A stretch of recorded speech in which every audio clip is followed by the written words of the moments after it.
করে আবারও এক ভাইরাসের সংক্রমণ ঘিরে বিশ্বজুড়ে চাঞ্চল্যের সৃষ্টি হয়েছে। আফ্রিকা মহাদেশে ইবোলা ভাইরাসের সংক্রমণ দ্রুত বাড়ছে বলে জানা গিয়েছে, যার ফলে জনমনে নতুন করে উদ্বেগও ছড়িয়েছে। ইবোলা ভাইরাস ডিজিজ মূলত একটি মারাত্মক সংক্রমণ রোগ, যা শরীরে প্রবেশ করলে তীব্র জ্বর, দুর্বলতা, পেশিতে ব্যথা, গলা ব্যথা এবং পরবর্তীতে অভ্যন্তরীণ ও বাহ্যিক রক্তক্ষরণের মতন জটিল উপসর্গ দেখা দিতে পারে।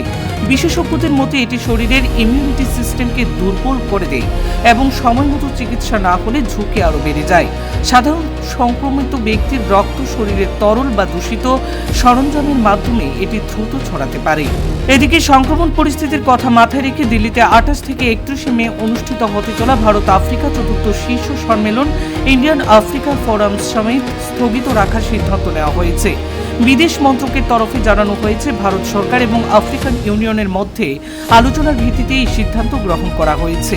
এই পরিস্থিতিতে আফ্রিকার পাশে থাকার বার্তা দিয়ে ভারতের বিদেশ মন্ত্রক জানিয়েছেন, African centres for disease control and prevention Africa CDC এর মাধ্যমে জনস্বাস্থ্য পরিকাঠামো শক্তিশালী করতে ভারত সব ধরনের সহযোগিতা করবে, যাতে করে এই ভাইরাস যেন সেখান থেকে একেবারেই নির্মূল হয়ে যায় এবং মহাদেশে ছড়িয়ে না পড়ে। জানা যায় 28 থেকে 31 মে নয়াদিল্লিতে আফ্রিকান ইউনিয়ন কমিশনের সহযোগিতায় চতুর্থ ভারত আফ্রিকা ফোরাম শীর্ষ বৈঠক হওয়ার কথা ছিল।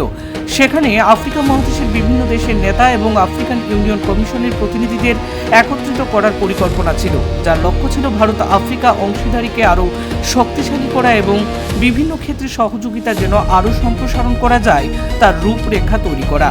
কিন্তু সেই কর্মসূচিতে বাদ সাধল ইবোলা, যার ফলে এই ভাইরাসের দরুন বিভিন্ন চুক্তি বাতিলের পাশাপাশি সংক্রমণ ছড়িয়ে পড়ার আশঙ্কাও কিন্তু উড়িয়ে দেওয়া যাচ্ছে না। ব্যুরো রিপোর্ট, পূর্বাঞ্চল প্রতিদিন।